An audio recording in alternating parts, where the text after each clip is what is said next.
Hello, everyone. As I promised last time, that we will in the future have a chat in regards to the subject of OCD, and a very informal and non in a non-medical way.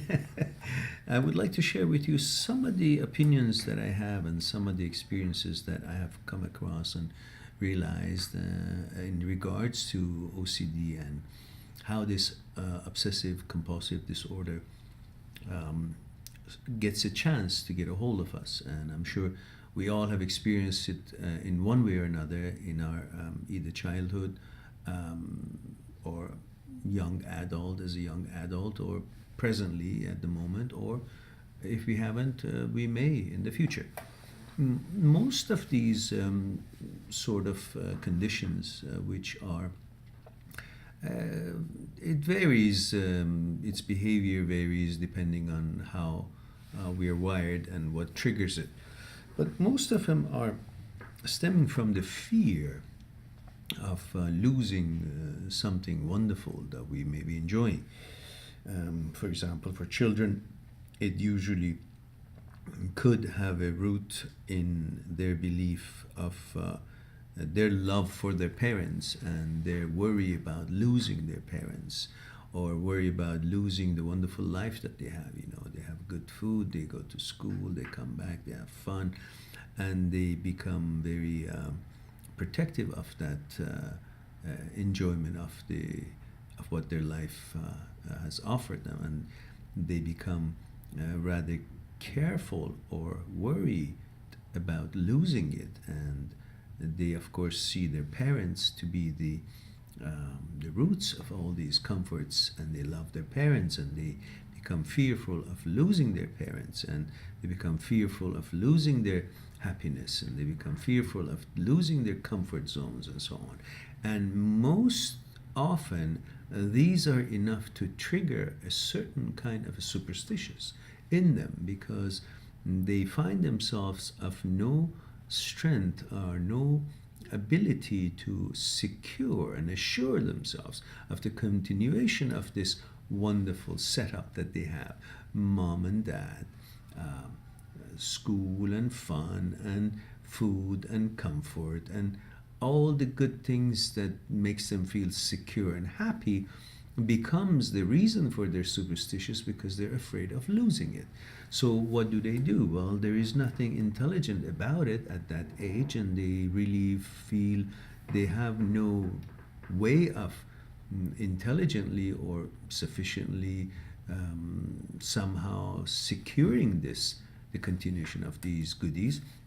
So they may find themselves with no choice other than becoming a superstitious. So they may end up washing their hands 100 times. So they may end up turning the light switch off and on 100 times, or 10 times, or they may end up saying good night to their parents 5, 6, 7, 8 times, or say hello, or repeat a certain sentence in their mind or in their thoughts, or even in a way that some of us can hear them say it, which is a repetitious of some kind. And we wonder, and often many of us, or many of the parents try to pick on them, or put them down, or pressure them, or scold them that why are you doing this, and get on their nerves, or making them feel silly. And we possibly, some parents think that would kind of make them not to do that. However, that will not, because it has a root in their psychological well-being and or shortcomings at the time, and that is in other than the medical reasons or medical conditions, which I'm not qualified to talk about that. I'm just simply talking about what is obvious in my opinion. They simply wish to become superstitious in order to somehow secure this lifestyle that they have. And by scolding them or putting them down or pressuring them, there would be no help, because it is not the fact that they're being silly. It's the fact that they feel a certain urge and need to do that. And in the absence of anything concrete, they rely on dealing with their God. They pray about it maybe, or they, in the absence of physically being able to see and proven that yes, it's been heard and it will be protected for them, then they become superstitious, and they feel like if they're afraid to lose it, so even they're willing to deal with any kind of a possible thought that may make them, at least inside their mind, feel comfortable to somehow be satisfied that I've done whatever I have, and if I have turned the light switch 10 times, then perhaps that now will be a good enough reason that nothing bad will happen to my parents, or nothing bad will happen to me, or nothing bad will happen to the good stuff that I have, or my exam will be good. And you know how you end up giving a little bit money to the poor for him or her to pray for your exam, especially kids. And it's very it's a very common thing, especially in different countries. And I speak about Iran in particular. Many Iranians have experienced this giving money to charity while they're on their way to school to take their exam. And if they find someone who happened to be sitting in the corner of the street and ask for a bit of money to pray for their exams, that would be quite a welcome situation, and they would gladly give him a few coins or give her a few coins, and hoping that this would alleviate her situation or also helps them with their exam, so they have done something good. It always comes from their good-heartedness and their positive intentions. However, it does also can carry on to become a real serious condition of going beyond this charity giving and goes towards things like stepping over a certain part of the street 3 times, or maybe 4 times, or maybe turning the light switch off and on many times, or repeating a certain sentence many times. And all these is to assure themselves or to do a bargain with some superstitious power, which really doesn't exist. We all know that. But at that time, especially in childhood, you have no other recourse, no other answer, and you're trying to so desperately hang on to what is really important to you and what you really love, which is all with good intentions, and you end up doing these silly things. And then what happens is, after this initial intrigue or this initial encouragement or reason to do or start these superstitious behavior, the repetition of doing something creates a belief.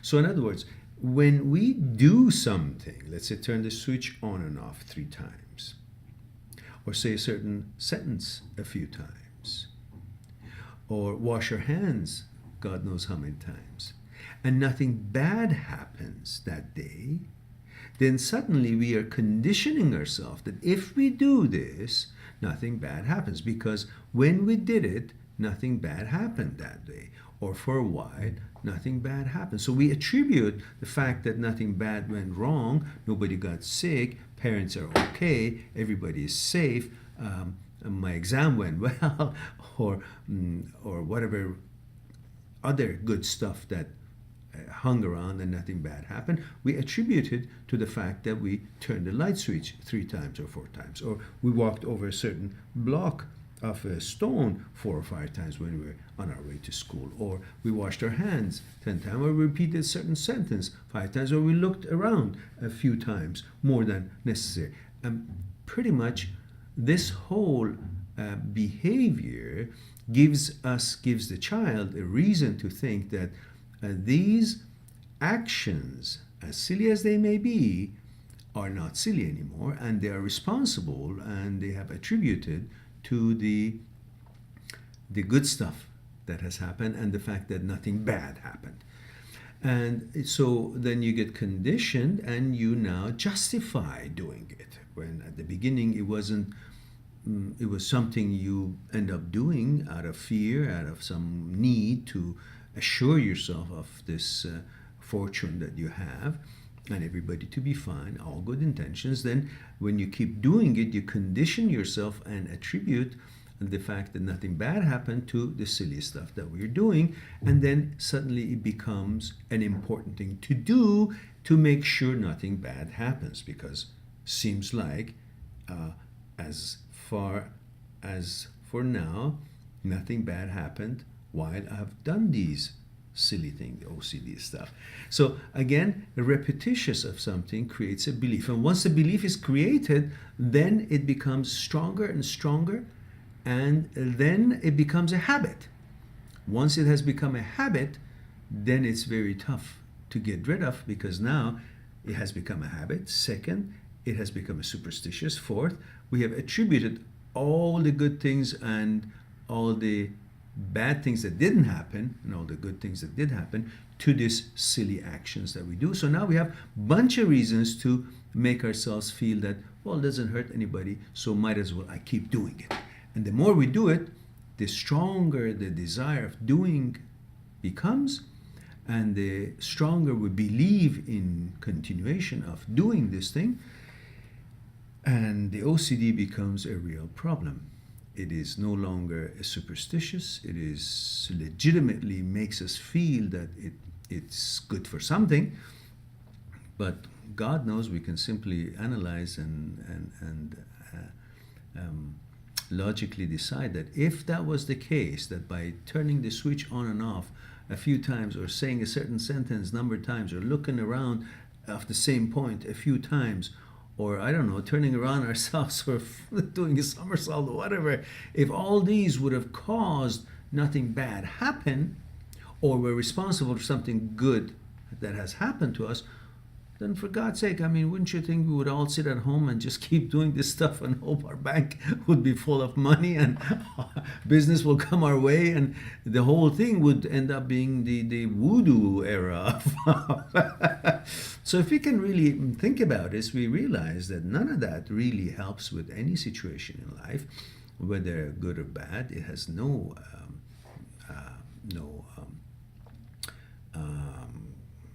effects on anything happening in life. All it does is some kind of a mental situation we have created for ourselves, and we've justified washing our hands 10 times, and well, once is enough. Maximum, if you really had a bad day, 2 times to clean your hand, get the germs out. That's enough.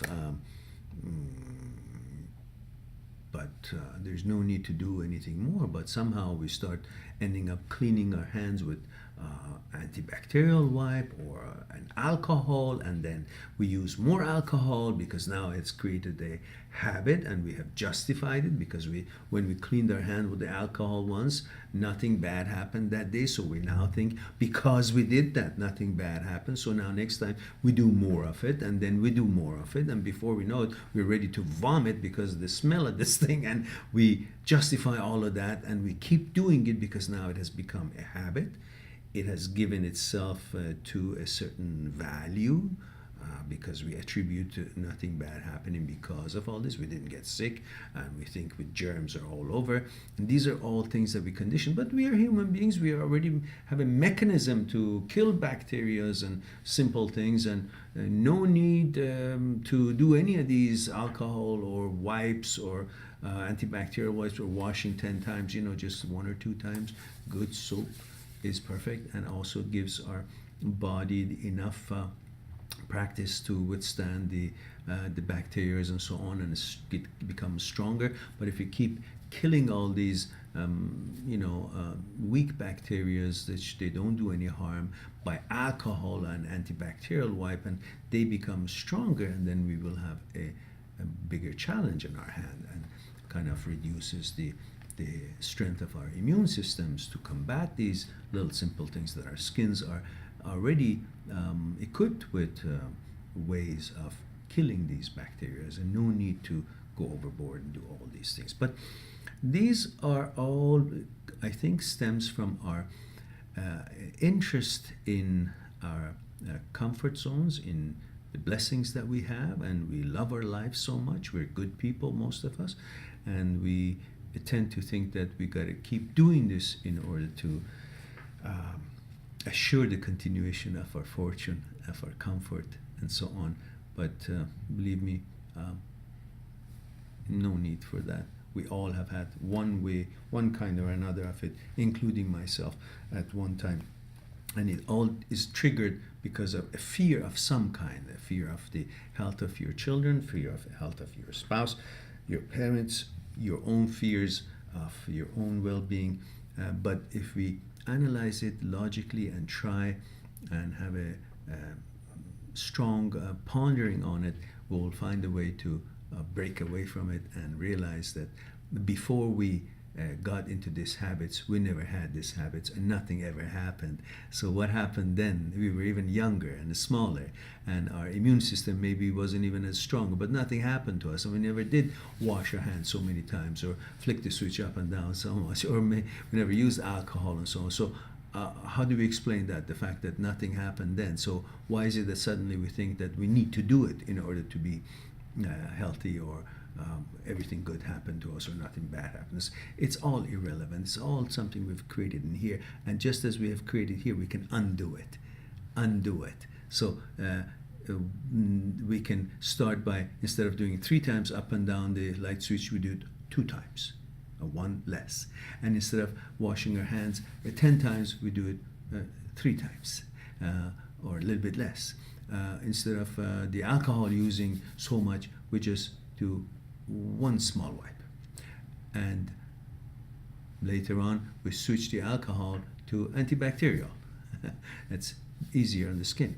And little by little, we reduce these unnecessary activities. And then by doing that, we recondition ourselves. Just as we condition ourselves to do more and more, first to do it, and then we realize nothing happened bad to us, so we say, oh, because I did this, nothing bad happened, so I'm still enjoying all the good things in my life. And then we did more and more. We created a habit, and we ended up doing more of the same, and then we became a full-fledged OCD.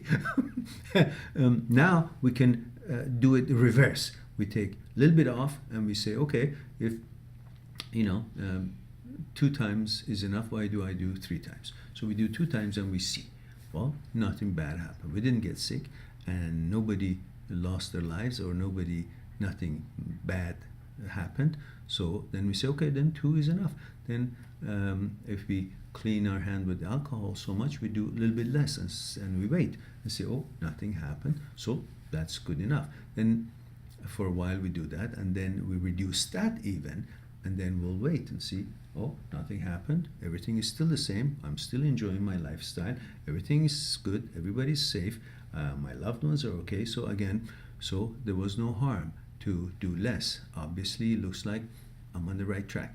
Then eventually, we just don't do the alcohol anymore. We do antibacterial. Then after that, we wait and see, nothing bad happened either. So we don't do the antibacterial anymore. We just wash our hands with good soap 1 or 2 times, and we wait for a few days, and we see, well, no, nothing bad happened again. And little by little, the switch off and on, we turn that into a lesser number of doing it.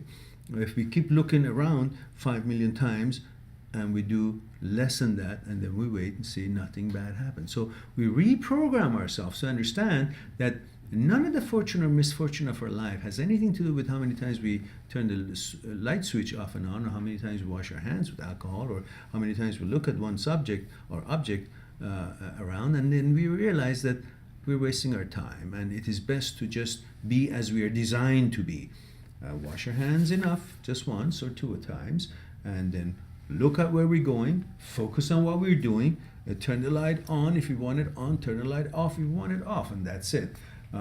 Nothing extra, and don't attribute all these silly things to any fortune or any misfortune. It has nothing to do with that. If it had to do with that, then the whole world would be sitting around and playing with the rosary beads, or I don't know, praying all the time, or hoping things will happen for no reason without making any effort and action, and so on and so forth.